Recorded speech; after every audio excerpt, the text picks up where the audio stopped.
भुजाओं का अनुपात 4:3 है और उनके क्षेत्रफलों का योग 225 सेंटीमीटर स्क्वायर है।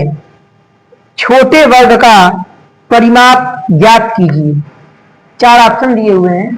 पहला ऑप्शन है 36, दूसरा ऑप्शन है 48, तीसरा ऑप्शन है 30 और चौथा ऑप्शन है 44। तो क्वेश्चन में कहा है कि दो वर्ग के भुजाओं का अनुपात 4:3 है। क्वेश्चन में कहा है कि दो वर्गों के भुजाओं का अनुपात 4:3 है। पहले हम दो वर्ग बना देते हैं। ये आपका पहला वर्ग और ये आपका दूसरा वर्ग।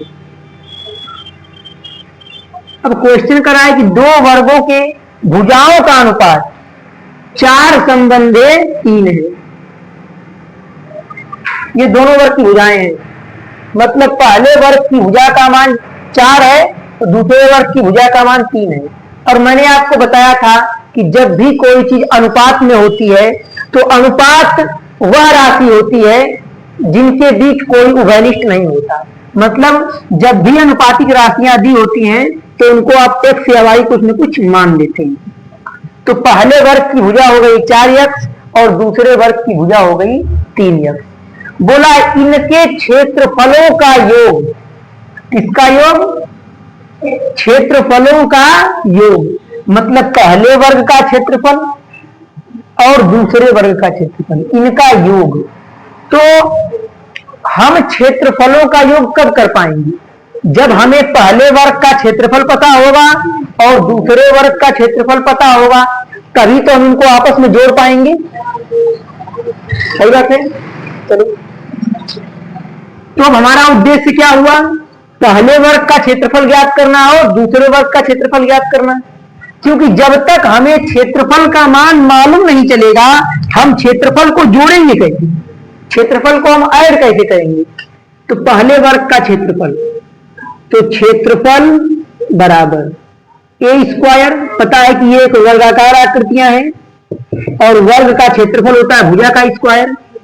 क्षेत्रफल बराबर भुजा क्या है? 4x, इसका क्या करना है? स्क्वायर। तो क्षेत्रफल बराबर 4 का स्क्वायर 16 हो जाएगा और ये x का स्क्वायर x स्क्वायर रहेगा। हम क्षेत्रफल क्यों निकाल रहे हैं? क्योंकि क्वेश्चन के जस्ट अगले स्टेप में कहा है दो वर्गों की, पहले क्वेश्चन है दो वर्गों की भुजाओं का अनुपात 4:3 है तथा इनके क्षेत्रफलों का योग, मतलब पहले वर्ग का क्षेत्रफल और दूसरे वर्ग का क्षेत्रफल, इन दोनों का योग। तो जब तक हमें क्षेत्रफल की वैल्यू मालूम नहीं होगी तो हम क्षेत्रफल का मान निकालेंगे कैसे? और क्षेत्रफल का मान जब तक आएगा नहीं तब तक हम उनका योग कैसे करेंगे? तो क्षेत्रफल का योग करने के लिए हमें क्षेत्रफल का मान मालूम होना चाहिए। इसीलिए हम लोग दोनों वर्गों का अलग अलग क्षेत्रफल निकाल रहे हैं। ये दूसरे वाले वर्ग का क्षेत्रफल, क्षेत्रफल बराबर भुजा का स्क्वायर। भाई किसी भी वर्ग का क्षेत्रफल निकालें, चाहे पहले वर्ग का क्षेत्रफल निकालें चाहे दूसरे वर्ग का क्षेत्रफल निकालें, फार्मूला तो सेम रहेगा ना? कि फार्मूला भी बदल जाएगा? फार्मूला नहीं बदलेगा। तो क्षेत्रफल बराबर एक भुजा का मान 3x है इसमें, तो 3x का स्क्वायर। क्षेत्रफल बराबर 3 का स्क्वायर 9 हो जाएगा और ये x स्क्वायर ऐसे एज इट इज लग जाएगा। अब क्वेश्चन में कहा था कि दो वर्गों के भुजाओं का अनुपात 4:3 है। हमने इनको x के रूप में मान लिया तथा इनके क्षेत्रफलों का योग, किसका योग? क्षेत्रफलों का योग 225 है। तो कुल क्षेत्रफल बराबर पहले वर्ग का क्षेत्रफल प्लस दूसरे वर्ग का क्षेत्रफल। क्योंकि क्वेश्चन में कहा है इनके क्षेत्रफलों का योग कितना दिया है? 225। इनके क्षेत्रफलों का योग कितना है? 225 है। 225 पहले वर्ग का क्षेत्रफल क्या आया? 16x square. दूसरे वर्ग का क्षेत्रफल क्या आया? 9x square. 225 बराबर 16 9 25 एक्स स्क्वायर। तो यहां से जब एक्स स्क्वायर का आप मान निकालेंगे तो 225, ये इसमें बुरा कर रहा है, इधर आके क्या करेगा? भाग करेगा। तो 25 से कम 25, 25 बटे 200 और 25 नवा 225, ये 9 बार में कट जाएगा। तो एक्स स्क्वायर बराबर कितना आया? 9। जब स्क्वायर हटता है तो बराबर के उधर करड़ी लग जाता है, तो ये करड़ी में 9 हो जाएगा, और करड़ी में 9 का मान 3 होता है। तो भुजा का मान ये कितना, एक्स का मान कितना आ गया हमारा? 3। एक्स का मान 3 आ गया। अब हम पहले वाले की भुजा को क्या माने? 3x। तो ये 4 गुणे एक्स का मान रख दो 3। तो पहले वाले वर्ग की भुजा कितनी हो जाएगी? 12। दूसरे वाले में, दूसरे वर्ग की भुजा हम क्या माने हैं? 3x। एक्स का मान रख दो 3। 3 तरीके, मतलब पहले वर्ग की भुजा 12 थी और दूसरे वर्ग की भुजा 9 थी। अब ध्यान से समझेंगे तो क्षेत्रफल इतना आ गया इनका। परिमाप, किसका परिमाप? मैं कोष्टक में लिख देता हूं, छोटे वर्ग का परिमाप। छोटे वर्ग का परिमाप। तो परिमाप का फॉर्मूला होता है 4 गुणे भुजा 4a। परिमाप बराबर, तो छोटा वर्ग वही होगा जिसकी भुजा छोटी होगी, क्योंकि छोटे वर्ग की भुजा 9 है, इसलिए 4 गुणे a के प्लेस पे 9 रखा जाएगा। तो परिमाप बराबर 9 चौको 36 सेंटीमीटर। आंसर करेक्ट हो जाएगा। नोट कर लीजिए।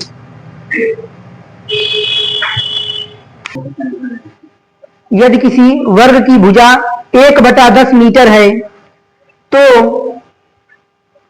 4 मीटर भुजा वाले, तो 4 मीटर भुजा वाले एक बड़े वर्ग के अंदर, तो 4 मीटर भुजा वाले एक बड़े वर्ग के अंदर ऐसे कितने वर्ग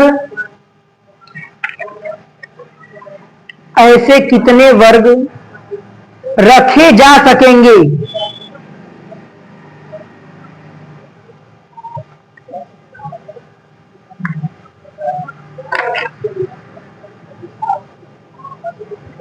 तो 4 मीटर भुजा वाले एक बड़े वर्ग के अंदर ऐसे कितने वर्ग रखे जा सकेंगे?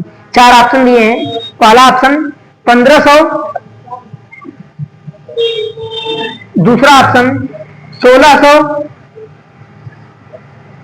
तीसरा ऑप्शन 1200, चौथा ऑप्शन 1650।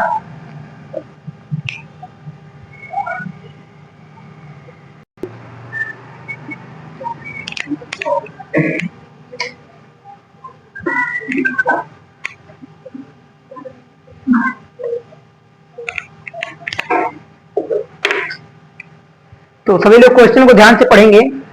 क्वेश्चन में कहा है यदि किसी वर्ग की भुजा 1/10 मीटर है, तो ये एक वर्ग है, ये एक वर्ग है। इस वर्ग की जो भुजा है, भुजा मतलब साइड, कितना है? 1/10 मीटर। किसी वर्ग की भुजा 1/10 मीटर है, तो 4 मीटर भुजा वाली, अब भुजा का मान कितना दे दिया है? 4 मीटर। 4 मीटर, दोनों वर्ग हैं, ये भी वर्ग की आकृति है और ये भी वर्ग है। लेकिन क्वेश्चन में कहा 1/10 मीटर भुजा वाले एक वर्ग है, एक वर्ग है जिसकी भुजा 1/10 मीटर है, तथा 4 मीटर भुजा वाला वर्ग, दो वर्ग दिया है। पहले वर्ग की भुजा 1/10 मीटर और दूसरे वर्ग की भुजा 4 मीटर। तो क्वेश्चन में आपसे ये कह रहा है कि इस बड़े वाले वर्ग के अंदर ऐसे ऐसे कितने छोटे वर्ग एडजस्ट हो जाएंगे या ऐसे ऐसे कितने छोटे वर्ग रखे जा सकेंगे। अब सोचिए, जिस वर्ग की भुजा 1/10 मीटर है, मतलब 1 का 10वां भाग, तो वो वर्ग तो छोटा होगा, और जिस वर्ग की भुजा 4 मीटर है वो वर्ग बड़ा होगा। तो आपसे क्वेश्चन में ये पूछा है कि इस बड़े वाले वर्ग में कितने छोटे वर्ग रखे जाएंगे, मतलब छोटे वर्गों की वो संख्या बताइए जो इस बड़े वाले वर्ग में क्या हो सके, रखी जा सके। तो एक बात याद रखेंगे, जब भी कभी क्वेश्चन में ऐसा कहे कि 4 मीटर भुजा वाले बड़े वर्ग में छोटे वर्ग कितने आएंगे या किसी भी भुजा वाले वर्ग में ऐसे कितने वर्ग आएंगे, तो एक काम करना होता है। पहला, इन दोनों वर्गों का क्षेत्रफल निकाल लिया जाता है और बड़े वर्ग के क्षेत्रफल में यदि हम छोटे वर्ग के क्षेत्रफल से भाग कर दें तो हमें यह मान मालूम चल जाएगा कि इस बड़े वाले वर्ग के अंदर कितने छोटे वर्गों की संख्या अट सकती है या इस बड़े वाले वर्ग के अंदर कितने छोटे वर्ग एडजस्ट हो सकते हैं। जैसे मैंने कहा कि ये एक वस्तु है 2 मीटर की, कितने मीटर की, 2 मीटर की, और कोई एक और वस्तु है 1 मीटर की, कितने मीटर की, 1 मीटर की। तो 1 मीटर की कितनी वस्तुएं इस 2 मीटर वाले वस्तु में अट जाएंगी या एडजस्ट हो जाएंगी, तो आप सिंपल कहेंगे कि सर 2 वस्तुएं। कैसे मालूम चला, बड़े वाले वस्तु की संख्या में छोटी वाली वस्तु की संख्या से आपने भाग कर दिया तो आपको मालूम चल गया कि 2 मीटर की वस्तु में 1 मीटर की 2 वस्तुएं अट जाएंगी या एडजस्ट हो जाएंगी। वैसे ही जब कभी ऐसा क्वेश्चन करे कि 1/10 मीटर भुजा वाले कितने वर्ग 4 मीटर भुजा वाले वर्ग में रखे जा सकेंगे, तो हमेशा बड़े वर्ग के क्षेत्रफल में छोटे वर्ग के क्षेत्रफल से भाग कर देते हैं। आइए पहले हम वर्ग का क्षेत्रफल निकाल लें दोनों का। तो छोटे वर्ग का क्षेत्रफल तो हम करेंगे कैसे, बड़े वर्ग का क्षेत्रफल इसमें भाग दे देंगे, किससे, छोटे वर्ग के क्षेत्रफल से। तो जब भी कभी आप बड़े वर्ग के क्षेत्रफल में छोटे वर्ग के क्षेत्रफल से भाग दे देंगे तो आपको वो संख्या मिल जाएगी कि कितने छोटे वर्ग बड़े वाले वर्ग में एडजस्ट हो सकते हैं। चलिए, तो बड़े वर्ग का क्षेत्रफल, तो वर्ग के क्षेत्रफल का सूत्र होता है a स्क्वायर, सभी लोग जानते हैं, यानी भुजा का स्क्वायर। तो भुजा कितनी है, 4 मीटर, तो 4 का स्क्वायर कर देंगे अपान छोटा वाला वर्ग का क्षेत्रफल कितना है, 1/10, तो 1/10 का स्क्वायर कर देंगे। चलिए, बराबर 4 का स्क्वायर 16 हो जाएगा, 1 का स्क्वायर 1 होगा और 10 का स्क्वायर 100 हो जाएगा। 16, ये जब कोई चीज हर से हर में होती है तो इसे जब उल्टा हम करते हैं, 16/1 है, ये 100 इधर भाग कर रहा है एकदम, जब इसको हम ऊपर भेजेंगे तो ये ऐसे बुरा करेगा। तो जब आप 100 × 16 करेंगे तो 1600 आ जाएगा आंसर। मतलब कि इस बड़े वाले वर्ग में ऐसे छोटे छोटे 1600 वर्ग क्या हो जाएंगे, एडजस्ट हो जाएंगे। नोट कर लीजिए।